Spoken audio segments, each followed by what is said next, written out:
할렐루야. 아름다운 밤입니다. 하나님의 은혜로 아름다운 밤인 줄로 믿습니다. 예배하는 여러분들의 삶 가운데에 주님의 능력이 함께 하시기를 간절히 축복합니다. 요즘 날씨가 너무 좋습니다.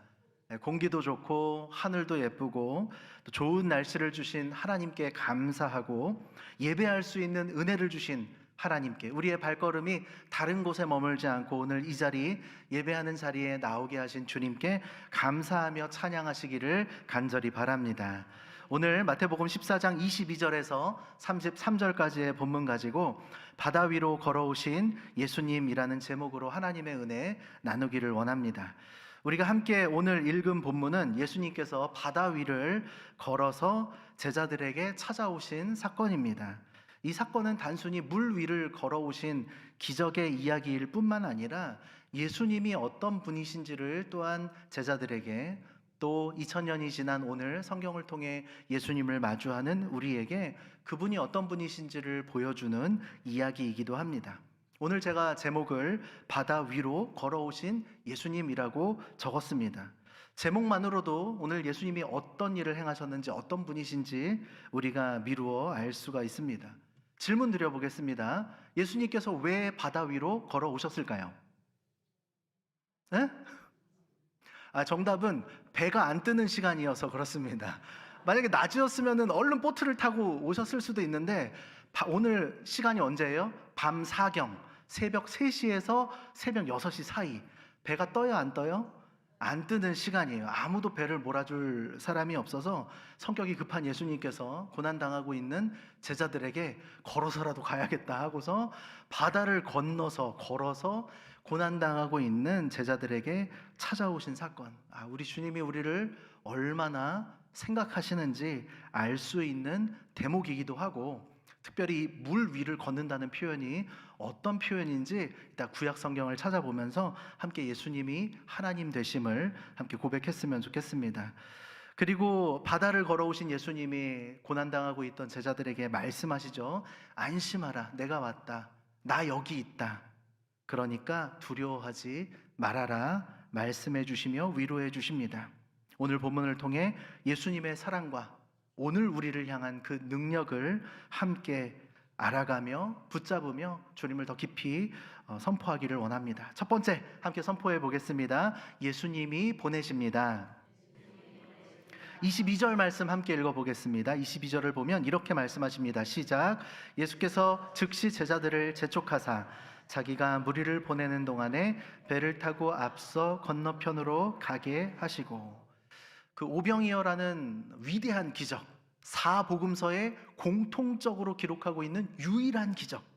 여러분, 이 기적이 어떤 복음서에는 기록되어 있는데 다른 복음서에는 기록 안 되어 있을 때가 있어요. 왜냐하면 제자들마다 중요하게 여기는 예수님의 모습, 전하고 싶었던 예수님의 표현이 다르기 때문에 기적들마다 어떤 복음서에는 있지만 어떤 복음서에 없을 수가 있는데, 유일하게 마태, 마가, 누가, 요한 사복음서에 공통적으로 포함되어 있는 딱 하나의 기적은 바로 십자가에서 부활하신 이야기 말고요, 예수님의 이적 가운데 유일하게 공통적으로 기록하고 있는 이적이 바로 오병이에요. 그만큼 중요한 사건이었다는 거예요.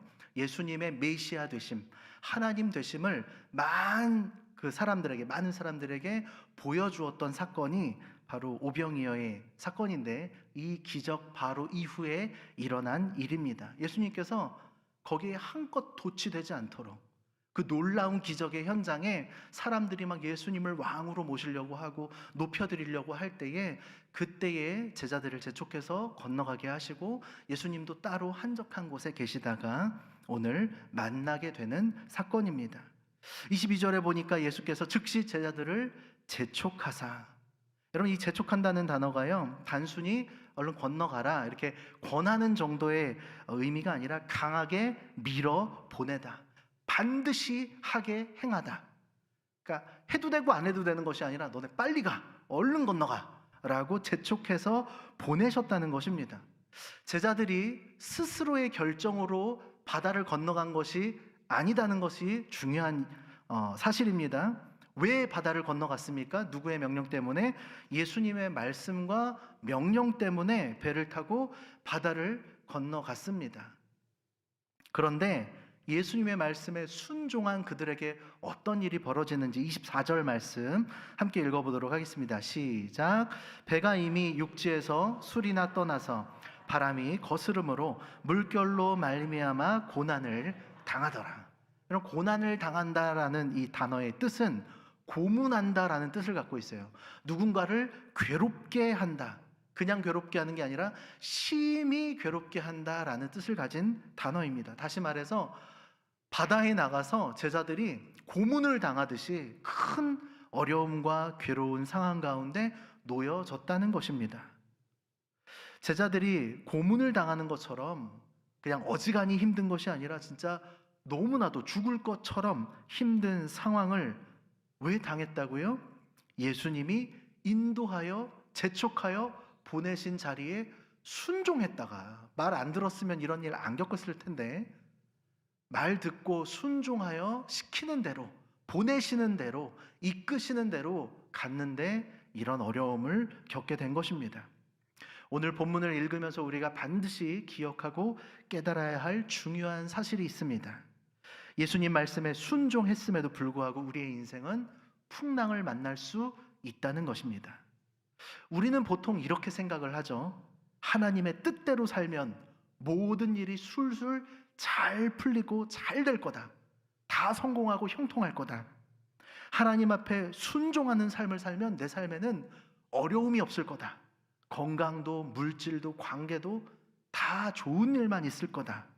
그러나 성경은 그렇게 이야기하지 않습니다. 오늘 본문처럼 예수님이 명하여 보내신 길 가운데에서도 우리는 풍랑을 얼마든지 마주할 수 있다는 것입니다. 예수님을 믿는 인생, 믿음의 인생이란 어떤 삶일까요?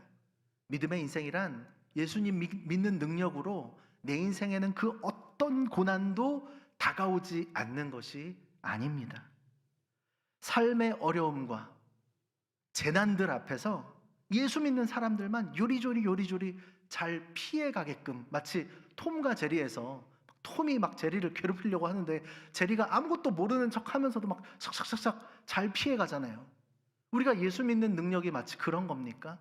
인생에 찾아오는 모든 고난과 시련들 앞에서 예수 믿는 사람들은 요리조리 싹싹 잘 피해가면서 모든 것이 형통한 삶을 살아가는 것이 바로 믿음의 인생일까요? 그렇지 않습니다.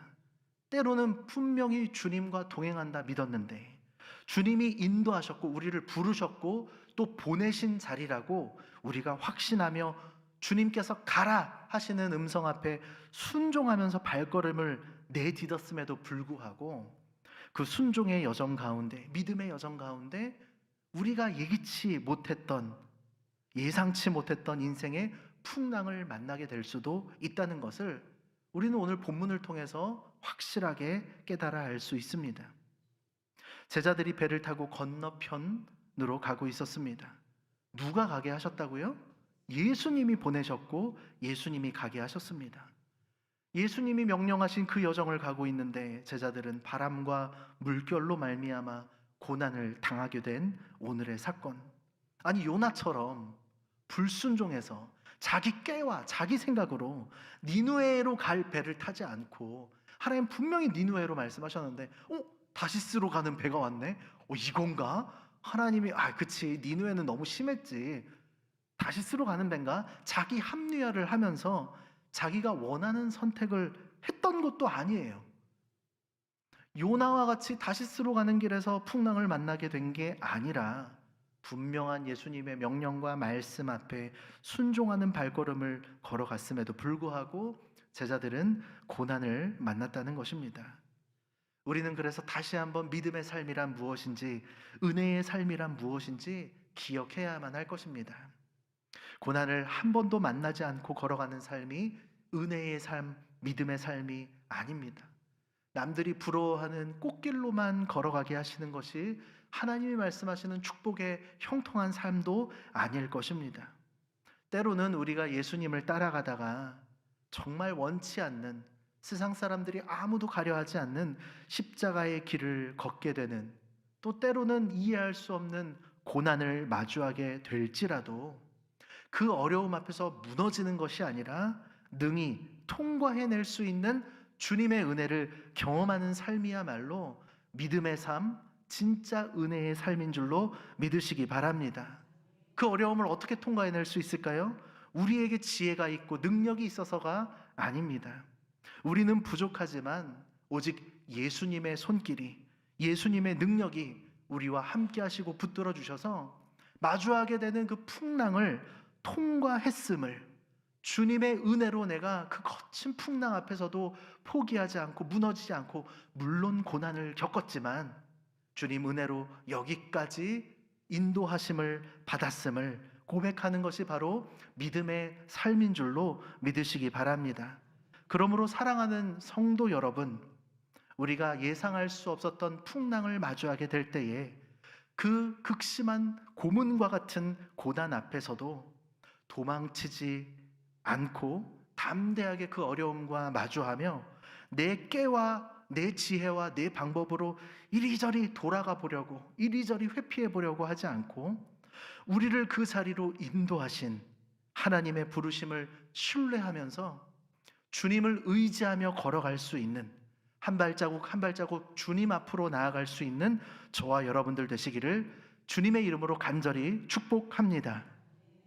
우리가 마주하는 그 모든 어려운 상황들, 우리가 주님 안에 거할 때, 주님의 손을 꼭 붙잡고 걸어갈 때에 그 모든 어려운 상황들을 돌파하게 하실 그 능력의 주님을 경험할 수 있는 여러분들의 삶, 그리고 우리 자녀들의 삶이 되기를 간절히 바랍니다. 우리가 자녀들을 위해 기도할 때 어떻게 기도하나요? 좋은 길만 걷게 해주세요. 제가 특별히 자녀들, 우리 학생들, 청소년들, 청년들 위해서 축복 기도할 때 만남의 복을 빼놓지 않고 기도하는데, 하나님 미친 사람 안 만나게 하시고 좋은 선생님, 좋은 친구들, 좋은 영향을 주고받을 수 있는 동력자들, 선후배들 만나게 해달라고, 또 믿음의 배우자 만나게 해달라고 만남의 복을 위해서 기도합니다. 그런데 한 가지 중요한 게 있어요. 좋은 길로만 인도해 주시고 싶어 하시는 것은 부모의 마음이고 그랬으면 좋겠지만, 혹여라도 내 자녀가 원하지 않았던 어려운 길을 마주했을 때에 무너지지 않게 하시고 소망이 되신 예수님을 바라보며 붙잡을 수 있는 믿음이 있게 하여 주옵소서 라고 반드시 기도해 주고는 합니다. 여러분, 우리 인생길을 광야에 비유하기도 하고 바다에 비유하기도 합니다. 광야와 바다는 바로 그런 장소입니다. 내 능력, 내 지혜로 이겨낼 수 없고 통과할 수 없는 어려운 시간들, 오직 하나님만이 나의 능력이심을 고백하지 않고서는 통과할 수 없는 고난의 시간들, 우리 인생 가운데 광야를 만나게 하시고 거친 풍랑을 만나게 하실 때에도 하나님이 우리의 하나님 되심을 믿음으로 고백할 수 있는 저와 여러분들 되시기를 간절히 바랍니다. 또한 우리 어린 자녀 세대들 가운데 우리 부모님의 믿음으로 교회를 나오고 있는 어린 자녀들, 그들이 잘 성장해서 자기의 신앙으로, 자기의 입술로, 자기의 고백으로 우리 조부모님의 하나님이 아니라, 나의 엄마 아빠의 하나님이 아니라 나의 하나님을 고백할 수 있는 믿음의 세대, 거룩한 세대로 세워질 수 있기를 간절히 축복합니다. 제가 자주 고백하는 찬양이 있는데 하나님의 부르심이라는 찬양이에요. 가사를 한번 화면에 띄워주시면, 날 부르신 뜻, 부르셨다는 것에는, 부르심에는 반드시 보내심, 소명에는 사명이 따라옵니다. 날 부르시고 날 세우시고 나를 보내신 그 자리에 내가 기대하고 내가 원하는 축복과 은혜가 있겠지만, 때로는 내가 원했던 것이 없는 것처럼 느껴질 때가 있습니다. 하지만 그때에 내가 기대하고 내가 바라던 나의 생각보다 하나님의 은혜와 생각이 더 크다는 것을 우리는 믿어야 할 줄로 믿습니다. 나를 향하신 하나님의 계획이 내 지혜로는 감히 측량 못할 정도로 하나님의 놀라운 계획이 있다는 것을 우리는 믿어야 합니다. 가장 좋은 길로, 그분의 가장 완전한 길로 오늘도 우리를 이끄시고 재촉하셔서 보내고 계시다는 사실을 우리 믿음으로 선포할 수 있게 되기를 간절히 바랍니다. 때로는 우리가 주님의 뜻과 인도하심을 다 헤아리지 못하고 우리의 지혜로 다 생각하지 못할 때가 있을 것입니다. 나 분명히 기도하면서 선택했는데, 분명히 기도하면서 걸어가고 있었는데, 왜 내 발걸음 가운데, 우리 가정 가운데에, 내 일터 가운데, 내 관계 가운데 이런 일을 마주하게 하실까? 하나님의 인도하심이 이해되지 않을 때가 분명 있을 것입니다. 하나님께서 우리를 사랑하신다고 이야기하시면서 왜 우리를 고통 가운데 내버려 두시는 것 같을까? 이해되지 않을 때도 있을 것입니다. 추웠던 겨울이 다 지나가고 이제 5월을 맞이하는 이 시점, 이제 세상은 따뜻한 봄이고, 아까 제가 말씀드린 것처럼 날씨도 정말 좋은데 왜 내 삶에는 여전히 추운 상황들로 가득한 것인지 원망스러울 때도 있을 것입니다. 건강 때문에, 관계 때문에, 재정과 물질 때문에, 가정 안에서의 여러 일들 때문에, 일터 가운데에서 마주하는 여러 스트레스들 가운데 세상에서 여러 풍랑들을 우리는 언제든지 마주할 수 있을 것입니다. 사랑하는 성도 여러분들, 혹시 지금 삶의 풍랑을 만나고 계신 분들 계시다면, 기도했음에도 불구하고 어려움이 있고 문제가 해결되지 않는 것처럼 느껴지는 분들이 있으시다면, 불순종한 것도 아니고 하나님 말씀대로 살고자 노력했고 순종했는데도, 믿음으로 살려고 애썼는데도 삶이 힘들고 여러 가지 아픔들이 여전히 남아 계시다면 기억하시기를 바랍니다. 풍랑 속에 있다고 해서 하나님의 뜻 밖에 우리가 머무는 것이 아닙니다. 풍랑 속에 있을 때에도 제자들을 향한 예수님은 언제나 그 뜻을 가지고 계셨고 그 손길 가운데 있다는 것을 우리는 기억해야 할 것입니다. 오히려 그 풍랑 속에서 우리는 주님을 더욱 깊이 경험하고 우리의 믿음이 견고해질 수 있음을 기억하는 저와 여러분들 되시기를 간절히 바랍니다. 능력의 주님께서는 풍랑 가운데에서도 여러분과 함께 하시며 모든 파도를 능히 돌파할 수 있는 은혜를 오늘 우리에게 더하여 주시고 계심을 믿습니다. 우리 두 번째로 함께 선포해 보겠습니다. 예수님이 찾아오십니다. 25절 말씀을 보면 이렇게 고백하고 있습니다. 함께 읽어볼까요? 시작. 밤 사경에 예수께서 바다 위로 걸어서 제자들에게 오셨다고 고백하고 있습니다. 말씀드린 것처럼 밤 사경은 새벽 3시에서 6시 사이, 대략 4, 5시라고 생각한다면 새벽 동이 터오기 바로 직전, 가장 깊은 어둠의 시간일 것입니다. 그 어둡고 힘든 시간 가운데에 제자들은 밤새도록 파도와 풍랑과 싸우며 고통당하고 있었습니다. 어쩌면 제자들에게는 마음속에 예수님을 향한 원망의 이 짜증 섞인 마음들이 있었을지도 몰라요. 주님은 왜 우리 건너가라고 하셔갖고 자기는 같이 오지도 않으시고 여러 가지로 불만 불평이 터져 나올 수밖에 없는 그런 상황입니다. 그때 예수님이 찾아오십니다. 여기에 놀라운 사실이 있는데요, 예수님이 풍랑을 멈추신 다음에 찾아오신 것이 아니라 풍랑 위를 걸어서 그 문제 한가운데로 찾아오셨다는 사실입니다. 우리는 보통 주님 앞에 이렇게 기도하면서 기대하죠. 하나님, 이 문제를 어서 없애주세요. 해결해주세요. 지금 당장 멈춰주세요. 주님, 내 인생의 풍랑이 지금 당장 사그러지도록 역사해 주세요. 그런데 때로는 예수님께서 이 문제를 먼저 없애시는 방법이 아니라 우리의 문제 한가운데로 걸어오시는 모습으로 역사해 주실 때가 있습니다. 문제를 해결하지 않고서 먼저 우리에게 다가와 손 붙잡아 주시면서 이 문제 아무것도 아니야, 걱정하지 마 라고 우리에게 말씀해 주실 때가 있는 것이죠. 밤사경 어둑어둑한 가장 깊은 어둠 가운데 예수님께서 문제 한가운데로 바다 위로 걸어오시는 그 모습을 보며 제자들이 이렇게 반응합니다. 26절 말씀 같이 한번 읽어보겠습니다. 26절입니다. 시작. 제자들이 그가 바다 위로 걸어오심을 보고 놀라 유령이라 하며 무서워하여 소리 지르거늘. 예수님이 걸어오시는데 제자들은 예수님을 알아봤습니까? 못 알아봤습니까? 못 알아봐요. 왜 못 알아봤을까요? 어두우니까, 안 보이니까 일단 못 알아봤을 수도 있지만, 새벽이라서 아직 깜깜하기 때문에 못 봤을 수도 있지만, 근본적인 문제가 있습니다. 제자들 마음 가운데 있었던 두려움 때문이었습니다. 여러분, 세상이 가져다주는 이런저런 소리에 귀 기울이다 보면 우리 마음에 믿음이 커지는 게 아니라 두려움이 커질 때가 많습니다. 두려움이 커지면 하나님의 역사를 눈앞에 보여주셔도 우리가 그것을 깨닫지 못하고 바라보지 못할 때가 많습니다. 여러분, 오늘 무대인 이 바다라는 공간은 어떤 공간입니까? 고대로부터 유대인들 뿐만 아니라 그 지역에 있었던 가나안 사람들이나 이방 사람들 모두에게 바다는 언제나 두려움의 공간이었습니다. 특별히 이 가나안 이 땅에 그 가나안 문화 중에 가나안 신들 가운데 얌신이라는 바다의 신의 이름이 있었습니다. 얌이라는 단어가 바다라는 뜻인데요. 바다의 얌신을 이 가나안 문화 속에서는 알고 있었는데, 이 혼돈과 파괴를 상징하는 신이었습니다.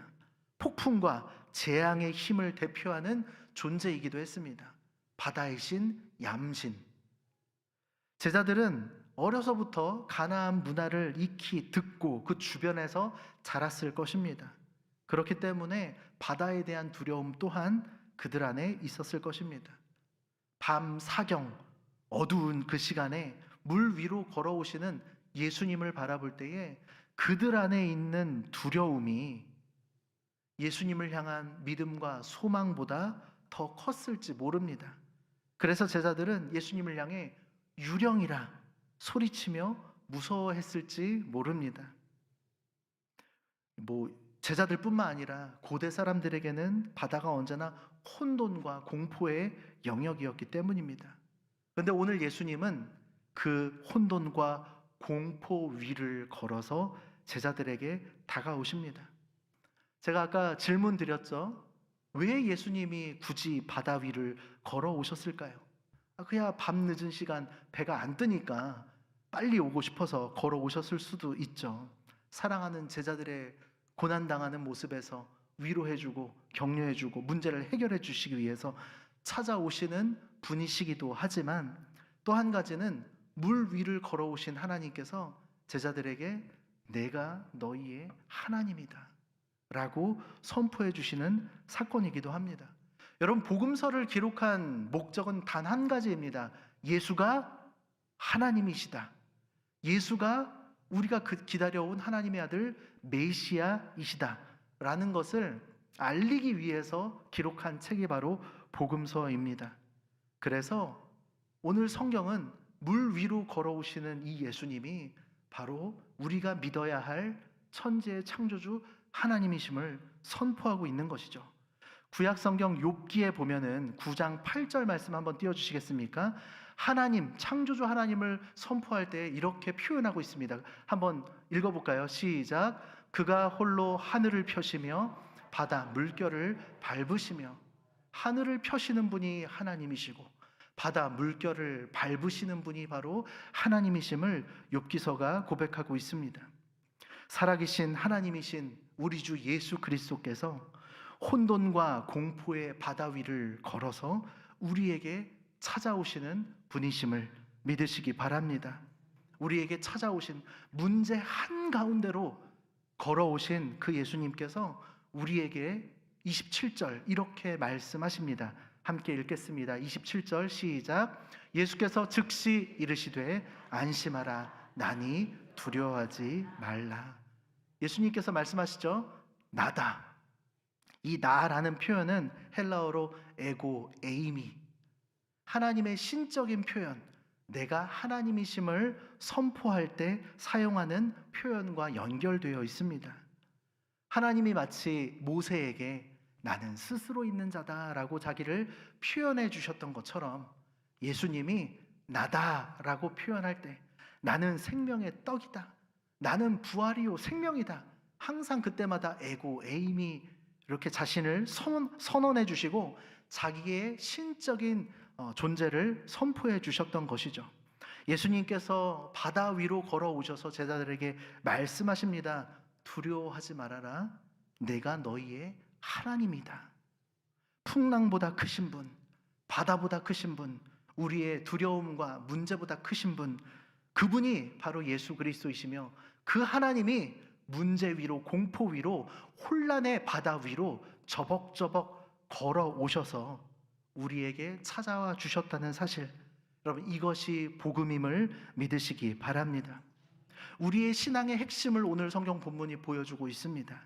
우리가 예수님께 가는 것이 아닙니다. 예수님이 우리에게 찾아와 주시는 것이, 그것이 하나님의 사랑이요, 주님의 방법이요, 부족하고 연약한 우리를 향한 주님의 사랑임을 기억하시기 바랍니다. 풍랑 속에서도, 실패 속에서도, 우리의 인간적인 두려움과 공포 속에서도 예수님은 언제나 우리에게 찾아오시는 분이심을 믿으시기 바랍니다. 여러분들의 문제 한가운데로 찾아오시는 예수님께서 여러분들에게 말씀해 주십니다. 두려워하지 말아라. 내가 너의 하나님이라. 요한복음에 예수님이 선포하셨죠. 너희는 마음에 근심하지 말라. 하나님을 믿으니 또 하나님인 나를 믿으라고 우리에게 말씀하십니다. 세상의 이야기에 귀 기울이면 우리는 얌신이 어쩌고 저쩌고, 다 가나안 우상 신화들 속에 있는 바다의 신이 어쩌고 저쩌고, 공포와 혼란과 두려움과 걱정들로 우리의 생각이 채워질 수밖에 없지만, 오늘 두려워하지 말라 말씀하시는 예수님의 음성 앞에 귀 기울이며 집중하며 믿음으로 나아갈 때 여러분 삶의 모든 문제 가운데 찾아오시는 주님의 능력을 경험하게 될 줄로 믿습니다. 마지막으로 우리 함께 선포해 보겠습니다. 예수님이 붙잡으십니다. 28절에 베드로가 고백합니다. 만일 주님이시거든 나를 명하사 물 위로 오라 하소서.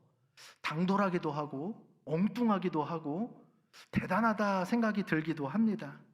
베드로가 참 놀라운 요청을 합니다. 주님, 정말 우리 주님 맞으시면, 나의 하나님 맞으시면 나도 물 위로 걷게 해 주십시오. 예수님이 쓸데없는 소리 하지 마 라고 하지 않으시고 뭐라고 말씀하시죠? 29절 보니까 오라, 오거라, 한번 와봐라. 베드로가 배에서 내려 물 위로 걸어서 예수님께로 나아갑니다. 분명히 놀라운 기적의 사실, 베드로는 물 위를 걷는 기적을 경험했습니다. 그런데 다음 30절을 보면 이렇게 기록되어져 있습니다. 30절 말씀 같이 읽어볼까요? 시작. 바람을 보고 무서워 빠져가는지라 소리질러 이르되 주여 나를 구원하소서 하니. 여러분, 놀라운 기적의 현장에 함께 기적을 경험했던 베드로가 물 위를 걸어가다가 왜 물에 빠져 들어갔을까요? 예수님만 바라보며 걸었을 때에는 잘 걸어가는 것 같았는데 바람을 바라보는 순간 그의 몸이 가라앉기 시작했습니다. 여러분, 우리의 믿음이 이와 같은 것 같습니다. 예수님만 바라보며 걸어갈 때에는 우리가 바다 위를 걷는 것 같은 기적을 베드로만 경험하는 것이 아니라 저와 여러분도 이 놀라운 기적을 경험하게 되지만, 환경을 바라보고 두려움의 근원이 되는 바람을 바라볼 때에는 우리는 즉시 가라앉을 수밖에 없는 연약한 존재라는 것입니다. 저는 오늘 이 본문의 말씀으로 여러분들에게, 여러분 우리도 베드로처럼 바다 위를 걸어가는 기적을 경험합시다 라고 말씀드리고 싶은 것이 아닙니다. 베드로에게, 다른 제자들이 아닌 베드로에게 허락되었던 잠깐의 이벤트였어요. 여러분, 이 사건을 기점으로 해서 이제 베드로가 기술을 획득한 게 아니에요. 이제 나는 물 위를 걷는, 예수님의 은혜로 물 위를 걷는 능력자가 되었다, 초능력을 얻은 게 아니에요. 잠깐 예수님께서 가르쳐 줄 것이 있어서 베드로에게 이런 기적의 순간들이 허락되어지고 분명 은혜의 선물로 주어졌던 것은 사실입니다.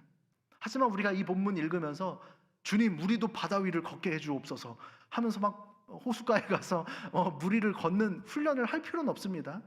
이론으로는 가능하죠. 이쪽 발이 빠지기 전에 이쪽 발을 얼른 빼고, 이쪽 발이 빠지기 전에 다른 쪽 발을 빼고, 이론은 가능한데 사람은 무리를 걸을 수 없는 존재입니다.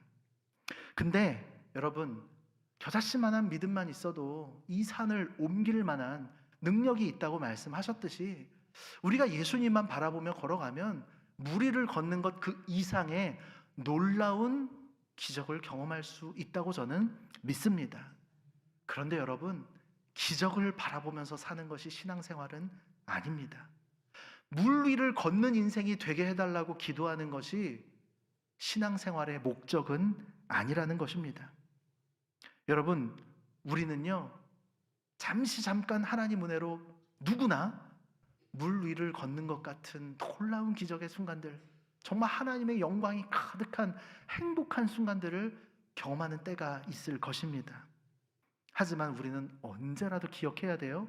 내가 대단한 존재라서 물 위를 걷는 게 아니라 내가 엄청난 믿음이 있기 때문에 지금 이렇게 놀라운 축복과 은혜, 마치 물 위를 걷는 기적과 같은 삶을 살고 있다, 이렇게 자부해야 하는 것이 아니라 우리도 베드로처럼 어느 순간 언제라도 물속으로 빠져들 수 있는 연약하고 부족한 존재라는 거예요. 여러분, 제가 질문 드려볼게요.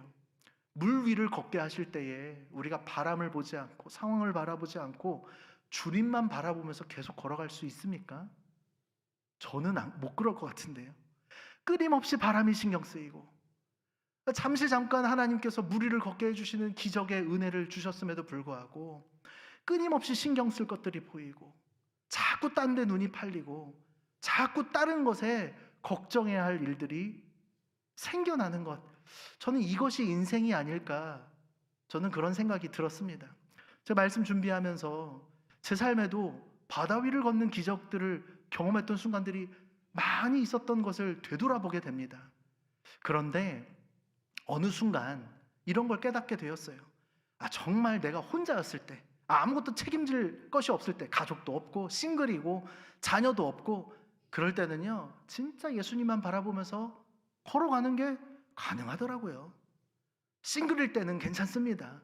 결혼하지 않았을 때는 괜찮더라고요. 그렇게 살아보니까 돈 없이도 뭐 많은 돈이 필요한 게 아니고, 젊은 날에는 그런 패기도 있고 믿음 비슷한 그런 호기도 있고, 그런데 시간이 지나고 인생이 성숙함을 배워가고 나 혼자만 중요한 것이 아니라 함께 가는 팔로워들과, 그게 가족이 될 수도 있고요, 함께하는 동력자들이 될 수도 있고요, 나의 제자들이 될 수도 있고요, 내가 신경 써야만 하는, 나 혼자 갈 때는 바다 위를 걸어간다니까요, 뛰어다닌다니까요.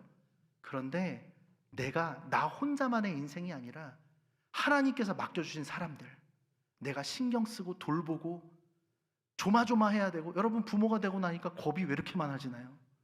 자녀가 없을 때는요, 두려울 게 없었어요.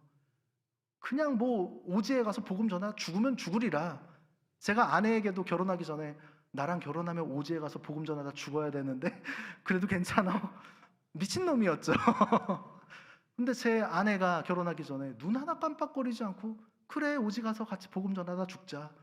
더 미친 여자가 여기 옆에 있더라고요. 가능해요. 자녀가 없을 때에는 두렵지가 않더라고요. 아내와 함께 선교 여행을 다니면서 비행기를 수십 번 타고 내리면서, 이 비행기가 가다가 추락해도 괜찮아? 괜찮아. 왜냐하면 우리는 천국을 살고 있는 사람들이니까. 근데요, 책임질 교회 공동체가 생기고 책임져야 될 자녀들이 생기면 조심해야 될 것들이 너무 많아집니다. 함부로 결정하지를 못해요. 나 혼자 할 때는 바다 위를 뛰어다니는 것 같이 그게 쉬워 보여도 신경 써야 될 것들이 많아지고 두려움이 많아지는 것, 그것이 인생이라는 것을 조금씩 배워가고 있습니다. 그래서 오늘 본문을 보면서 저는 베드로가 믿음이 연약하다, 부족하다, 저는, 예수님은 그렇게 다그치시지만 저는 베드로를 향해서 그렇게 말할 수 있는 존재가 되지 못한다라는 것을 깨달았습니다. 왜냐하면 나는 베드로보다 더 바람을 더 신경 쓸 거고, 풍랑을 더 두려워할 거고, 더 주님만 바라보고 싶어서 걸어가고는 있지만 신경 쓰고 두려워해야 할 조건들이 많은 사람이기 때문입니다. 그런데 예수님의 복음이 여기에 있습니다. 우리는 어쩔 수 없이 세상을 바라볼 수밖에 없는 존재들이고 환경에 휩쓸릴 수밖에 없는 존재들이고 나 혼자만이 아니라 여러 사람들, 같이 신앙생활하는 성도님들의 마음도 신경 써야 되고 이것도 조건도 살펴야 되고 이런 환경도 두려워해야 하는 상황 속에 있지만 환경에 휩쓸릴 수밖에 없지만 그런 우리들, 예수님만 바라보고 싶지만 그렇지 못한 상황 속에 놓여져 있는 우리들이 두려움 가운데 물속에 빠져 들어갈 때에 주님 우리에게 다가오셔서 우리의 손을 붙잡아 주신다는 사실입니다. 31절의 말씀 우리 함께 선포해 보도록 하겠습니다. 31절입니다. 시작. 예수께서 즉시 손을 내밀어 그를 붙잡으시며 이르시되 믿음이 작은 자여 왜 의심하였느냐 하시고. 여러분 여기 즉시 손을 내밀어 라는 이 즉시라는 단어는 지체 없이 바로 라는 뜻입니다. 베드로가 빠져들어가자 예수님께서 뭐라고 잔소리하기 전에 먼저 행동에 앞서신 거예요. 붙잡아 주시는 것이 먼저였습니다. 사랑하는 성도 여러분, 이 장면이 얼마나 은혜로운지 모르겠습니다. 베드로는 분명 상황을 바라보며 바람을 바라보며 두려워했습니다. 믿음이 흔들렸습니다. 바닷속으로 빠져 들어갔습니다. 그때 예수님께서 먼저 하신 일이 있습니다. 그것은 책망하신 것이 아니고 나무라신 것이 아니고 베드로를 즉시 붙잡아 주신 것입니다. 사랑하는 여러분, 부족하고 연약한 저와 여러분들, 주님만 바라보겠다고 결단하고 기도하며 걸어가지만 오늘도 건강의 문제로, 자녀들의 문제로, 일터의 문제로, 관계의 문제로 여러 가지 어려움 가운데 흔들리는 우리의 모습을 보게 됩니다. 그때에 빠져들어가는 저와 여러분들을 우리 예수님께서 즉시 붙잡아 건져내 주시는 분이심을 믿으시기 바랍니다. 예수님의 붙잡으시는 손길, 이것이 복음인 줄로 믿습니다. 여러분, 물론 우리가 신앙생활 가운데 해야 할 것들이 많이 있겠죠. 아까 말씀드린 것처럼 뭐 얌신이 어쩌고 가나안 문화 여러 가지 세상의 소리들과 소문들에 귀 기울이지 않고 오직 하나님의 말씀과 음성에 귀 기울이고자 애쓰는 것, 우리가 해야 될 것입니다. 주님께만 집중하며 상황, 바람, 파도 보지 않고 예수님만 보고자 애쓰는 것, 이것도 분명 우리가 노력해야 될 부분이긴 합니다. 그리고 우리가 예수님 손 더 꼭 붙잡으려고 애쓰는 것, 우리가 최선을 다해야 하는 일임에는 분명합니다. 근데 우리가 원치 않는데 자꾸 세상의 이야기들이 들려옵니다. 두려움이 많아져 갑니다. 주님께만 집중하고 싶은데 자꾸 곁눈질하게 됩니다. 주님 손 꽉 붙잡고 놓지 않고 싶은데 너무 힘들면요, 여러분, 손에 힘이 다 빠져서 더 이상 주님을 붙잡을 기력조차 남아있지 않게 될 때가 있습니다.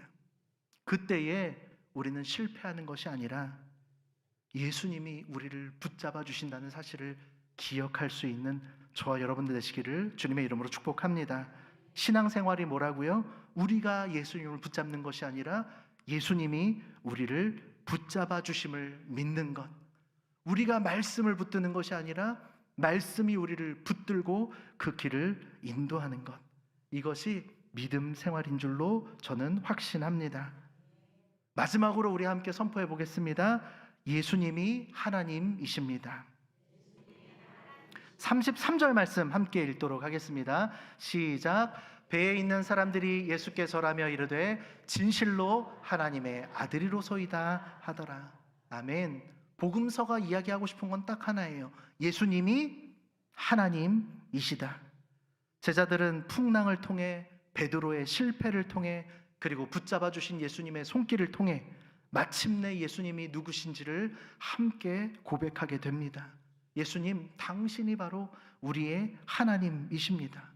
물 위를 걸어오시는 그 창조주 하나님, 풍랑을 얼마든지 순식간에 멈추게 하실 수 있는 능력의 하나님, 우리가 힘들고 고난당할 때에 찾아와 주시는, 배가 뜨지 않는 시간에는 물 위를 걸어서라도 우리에게 찾아와 주시는 사랑의 우리 주님, 그분이 바로 우리 주 예수 그리스도이심을 믿습니다. 이 능력의 하나님께서 오늘 우리와 함께 하시는 줄로 믿으시기 바랍니다. 풍랑을 멈추게 하시는 창조주 하나님께서 오늘 저와 여러분들에게 말씀하십니다. 안심하라. 나니 두려워하지 말아라. 걱정하지 말아라. 내가 너의 하나님이 되어 주겠다. 우리의 신앙생활은 결국 예수님을 우리가 붙잡는 믿음이 아닌 예수님이 우리를 붙잡고 계시는 그 은혜 앞에 날마다 감사하며 나가는 하루하루가 돼야 할 줄로 믿습니다. 바다 위를 걸어오신 예수님께서 여러분들의 손을 꽉 붙잡아 주시며 여러분들을 인도하고 계심을 믿으시기 바랍니다. 우리 마지막으로 이사야 41장 10절의 말씀, 우리의 손을 붙잡아 주시는 하나님을 함께 선포해 보겠습니다. 시작. 두려워하지 말라. 내가 너와 함께함이라. 놀라지 말라. 나는 내 하나님이 됨이라. 내가 너를 굳세게 하리라. 참으로 너를 도와주리라. 참으로 나의 의로운 오른손으로 너를 붙들리라. 아멘. 오른손 한번 들어보세요. 하나님께서 여러분들 붙잡고 계신 그 능력의 손이 보이십니까? 보이신다고 하시는 분들 제가 병원 가보라고 말씀드렸죠? 안 보여요. 하나님은 영이시기에 우리 육신의 눈으로는 보이지 않습니다. 하지만 믿음의 눈으로 바라볼 때에 풍랑을 걸어서 문제 한가운데로 찾아오신, 바다 위로 걸어서 우리에게 오신 주님께서 우리의 손을 꽉 붙잡아 주고 계심을 우리는 바라볼 수 있게 될 줄로 믿습니다. 함께 기도하겠습니다. 하나님 감사합니다. 나니 안심하라 말씀하시는 주님의 음성을 신뢰하며 풍랑 가운데에서도, 폭풍 속에서도, 문제 앞에서도 두려워하지 않고 주님 바라볼 수 있는 우리가 되기를 간절히 소원합니다. 우리는 부족하고 연약하여 주님만 바라보고 싶지만 세상의 바람에, 파도에, 문제에 우리의 눈길이, 우리의 마음이 흔들리며 믿음 잃어갈 때가 있습니다. 주님 주저앉고 싶을 때가 있습니다. 그때에 하나님 끝까지 주님을 바라볼 수 있는 믿음 허락하여 주시고 우리를 붙잡고 계시는 능력의 오른손, 하나님의 오른손을 바라볼 수 있는 믿음의 눈이 다 열리게 하여 주시옵소서. 문제보다 크신 예수님 바라보게 하여 주시고 우리를 붙잡아 주시는 예수님 손에 언제나 붙들린 우리 모든 성도님들의 삶과 우리 자녀들 다 되게 하여 주옵소서. 예수님의 이름으로 기도하옵나이다. 아멘.